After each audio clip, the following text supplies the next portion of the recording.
Comentário do terceiro capítulo do livro de Apocalipse. Estaremos falando sobre as três igrejas citadas neste capítulo, a saber, de Sardes, Filadélfia e Laodiceia, sem seguir uma ordem sequencial na sua apresentação. Então, comecemos falando de Laodiceia, que é uma palavra grega composta que significa opinião do povo. Uma igreja assim dirigida pela opinião das pessoas que a compõem, e não pelo Espírito Santo, pela verdadeira fraternidade espiritual em amor, conforme era o caso de Filadélfia, que é também uma palavra composta e que significa amor fraternal. Quando a igreja deixa este governo em amor do Espírito, falta de uma real obediência de seus membros à palavra de Deus, e quando seus ministros deixam de apresentá-la à igreja com pregações do verdadeiro evangelho, com repreensões, exortações, exercício da disciplina devida a Cristo, ela se transforma em Laodiceia. É a pessoa e a obra de Jesus Cristo realizada em favor do seu povo que deve ocupar o centro de todo ensino e pregação para que a igreja seja de fato sadia. Assim como há sempre o perigo de Filadélfia se transformar em Laodiceia, daí a necessidade de vigilância e empenho de todos os seus membros em manter a verdade entre eles, rejeitando todo tipo de prática antibíblica que alguns membros tentam introduzir no modo da igreja servir e adorar a Deus, contra o modo que está prescrito na palavra. As 7 igrejas citadas em Apocalipse 2 e 3 são representativas de todas as igrejas existentes ao longo da história do cristianismo, mas as 3 últimas citadas, Sardes, Filadélfia e Laodiceia, se referem especialmente ao tempo do fim. Elas revelam as posições que os crentes dos últimos dias devem evitar a todo custo, para que possam viver em Filadélfia, que é a igreja que resgata e vive a ortodoxia dos dias apostólicos e que luta para mantê-la pagando o preço da consagração a Jesus Cristo. A igreja de Sardes é composta por membros que vivem uma piedade aparente. Ela se entrega à realização de muitas obras, ditas de caráter social, mas os seus membros estão mortos, espiritualmente falando. Eles agem no exterior, aquilo que não vivem no seu interior, a saber, uma vida de comunhão espiritual com Deus e seus irmãos. Por isso, o Senhor se referiu a esta igreja dizendo que ela tem fama de que é uma igreja viva por causa das suas muitas atividades, mas ele afirma que na verdade é uma igreja morta, porque tudo que faz é na energia da carne e não pela sua graça e poder, em vidas verdadeiramente santificadas. Assim, Sardes é a igreja que tem a aparência de ser piedosa, mas a verdadeira piedade não é encontrada na vida dos seus membros porque não são espirituais, tementes e obedientes à palavra de Deus, porque são mundanos, negligentes ou carnais. É preciso, portanto, vigiar contra este tipo de espiritualidade aparente e dissimulada, para que não nos enganemos, cultivando-a em nosso meio, de maneira que venhamos a cair no desagrado de Deus e não façamos nenhuma obra real para Cristo. Tal como se dá com a igreja de Laodiceia, os membros de Sardes chegam a esta condição, porque na verdade o que eles fazem na igreja tem a ver apenas com os próprios interesses deles e não com os de Cristo, até mesmo aquilo que fazem para a comunidade é para alcançarem renome de crentes destacados, e assim o que fazem não é propriamente para a glória do Senhor e para o seu povo, mas para o aumento da própria glória deles. Esta atitude está definida por Paulo em Filipenses 2:21. Pois todos buscam o que é seu e não o que é de Cristo Jesus. Isto é, estes crentes buscam atender com suas ações aquilo que é do próprio interesse deles e não aquilo que é do interesse de Jesus relativo à sua igreja.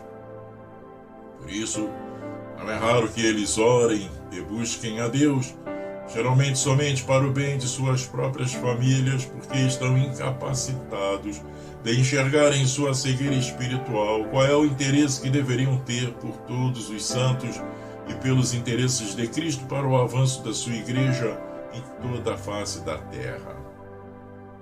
Quando Paulo nos exorta em Efésios 6 a orarmos em todo tempo no Espírito por todos os santos, ele quer dizer que o foco da nossa atenção como crentes deve estar centrado na igreja e nos interesses de Jesus em relação a ela, e não propriamente no que seja do nosso interesse particular, porque fomos colocados no corpo como servos, para sermos úteis a todo o corpo do Senhor, que é a sua igreja. Desta forma, os crentes devem se revestir diariamente de toda a armadura de Deus para lutarem contra os principados e potestades que se levantam contra o progresso do Evangelho no mundo. Para isto devem fazer o que Deus nos ordena através de Paulo em Efésios 6, 18 e 19, com toda a oração e súplica, orando em todo o tempo no Espírito e para o mesmo fim, vigiando com toda a perseverança e súplica por todos os santos, por mim, para que me seja dada a palavra, no abrir da minha boca, para com intrepidez fazer conhecido o mistério do Evangelho. Ele estava escrevendo à igreja, esperava que este trabalho fosse feito por ela. A base da cura das coisas que criam uma Sardes é vigiar. Por isso Jesus exortou em Apocalipse 3:2 a igreja de Sardes, através do seu ministro, que eles vigiassem e que fossem confirmados na fé os que estavam para morrer, por serem impedidos de ter comunhão com Deus, uma vez que as obras deles não eram perfeitas diante de Deus, e nem mesmo poderiam ser enquanto eles almejassem serem carnais e não espirituais. Eles foram exortados pelo Senhor a se recordarem do que haviam recebido e ouvido, e não somente para reter em suas memórias, senão para guardá-lo, ou seja, praticá-lo realmente na vida. Além desta exortação, o Senhor lhes ameaçou, dizendo que caso não vigiassem para se manterem fiéis a Deus, ele viria a eles como um ladrão, a saber, inesperadamente, caso abusassem da sua longanimidade, não se convertendo no tempo que estava dando a eles para se arrependerem. Isto demonstra que esta igreja de Sardes é uma das igrejas do tempo do fim, porque o Senhor afirma que ela estará na terra quando da sua segunda vinda. Esta igreja de Sardes tem apenas alguns crentes que são verdadeiramente fiéis ao Senhor e que caminham em santidade, não seguindo o exemplo carnal dos seus demais irmãos nesta igreja local. E por isso o Senhor Jesus elogiou apenas estes na carta que dirigiu àquela igreja com as seguintes palavras: mas também tens em Sardes algumas pessoas que não contaminaram as suas vestes, e comigo andarão vestidas de branco, porquanto são dignas. O que vencer será assim vestido de vestes brancas, e de maneira nenhuma arriscarei o seu nome do livro da vida, antes confessarei o seu nome diante de meu Pai e diante dos seus anjos. Ele assegura, portanto, que estes que andam com suas vestes brancas, que representam a santidade, são dignos e que, portanto, podem estar seguros quanto à salvação deles, porque terão os seus nomes registrados para sempre no livro da vida, e Jesus confessará que eles lhes pertencem diante do Pai e dos anjos. A igreja de Filadélfia contrasta tanto com Sardes quanto com Laodiceia, porque porque tem na totalidade dos seus membros um procedimento santo e fiel, a vontade de Deus revelada na sua palavra. Eles têm no Senhor aquele que lhes abre portas para proclamarem o evangelho da verdade com liberdade, portas estas que ninguém pode fechar. Esta abertura de portas para a evangelização pelo acompanhamento do poder do Espírito Santo é consequência das obras aprovadas em santidade da Igreja de Filadélfia, que é forte, não pela quantidade dos seus membros ou pela quantidade de recursos materiais que possua, mas por causa de ser rica da graça de Jesus, que é derramada abundantemente por ele sobre ela.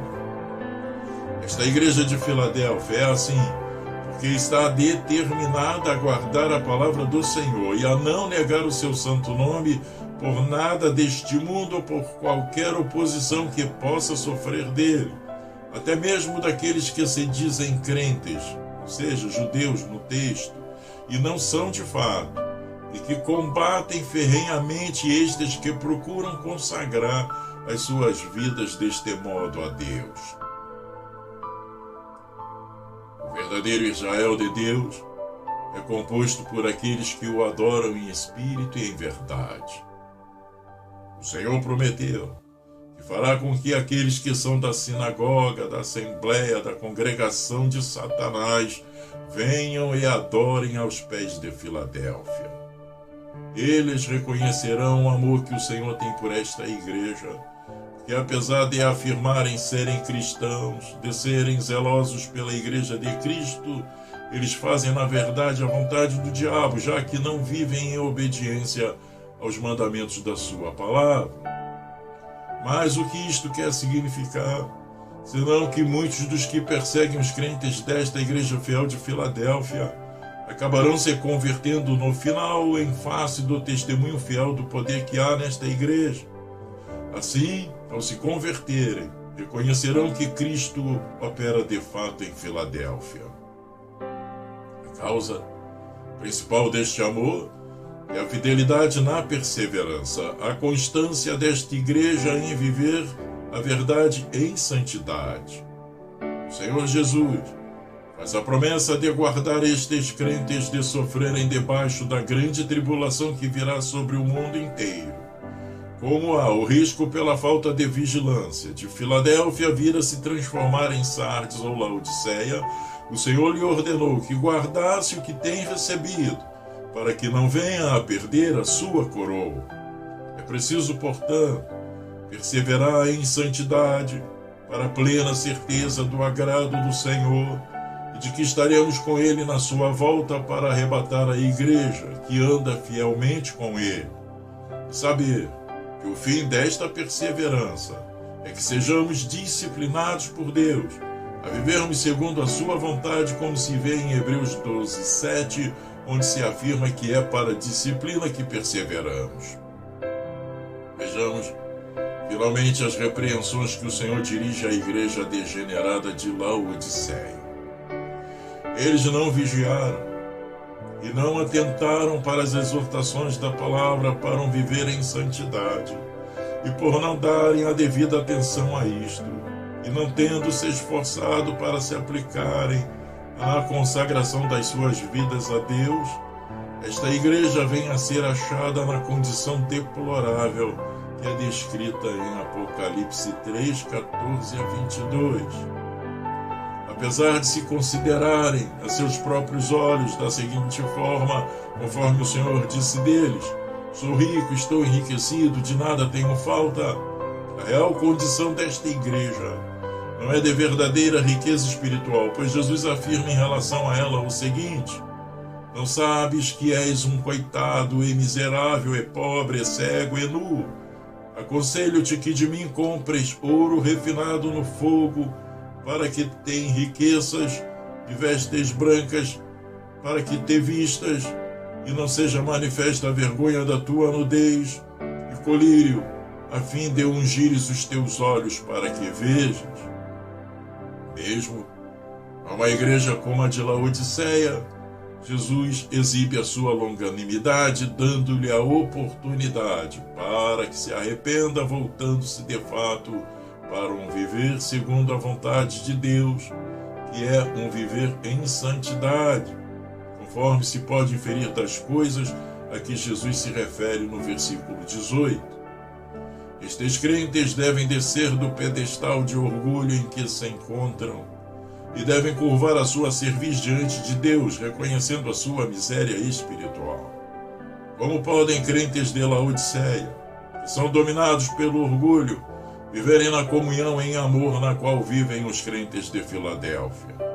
Eles terão que se arrepender desta sua presunção de serem justos a seus próprios olhos. Eles terão que se submeter ao trabalho de humilhação que é realizado pela cruz. Eles terão que renunciar ao seu ego para que possam enxergar a vontade de Deus, e este é o colírio da graça referido por Jesus.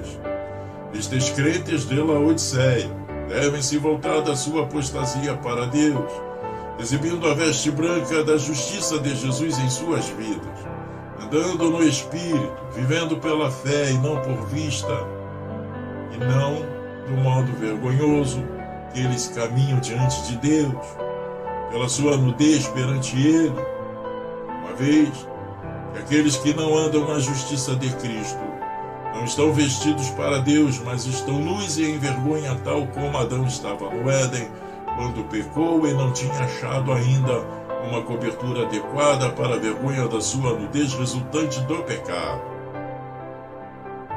O estado morno de Laodiceia, que não é quente nem fria, fala da sua indiferença para com a verdade do Evangelho. Fala da sua falta de zelo e fervor para com as coisas de Deus. E a indiferença para com o Criador é indesculpável. Há mais esperança para um pagão, que é inteiramente frio, já que não conhece a Deus, porque ele pode ter esperança de se converter. E Deus lançará no mar do esquecimento todos os seus pecados cometidos antes da sua conversão. Mas o crente morno de Laodiceia vai juntando dia após dia o seu comportamento perverso diante de Deus, do qual dará contas no tribunal de Cristo. Uma igreja tal como esta, caso não se arrependa, está fadada a continuar se reunindo, mas não terá a presença de Cristo, por ter sido vomitada da sua boca, se não vier a se arrepender.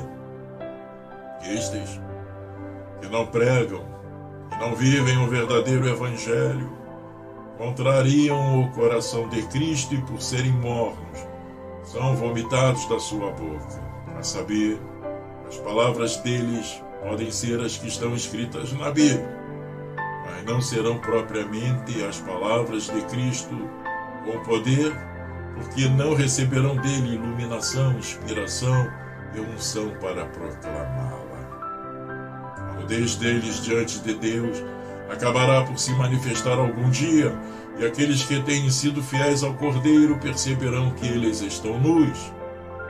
A obsessão, a presunção, o autoconvencimento e a autoilusão são os fatores que mais produzem crentes indiferentes à verdade, como os de Laodiceia.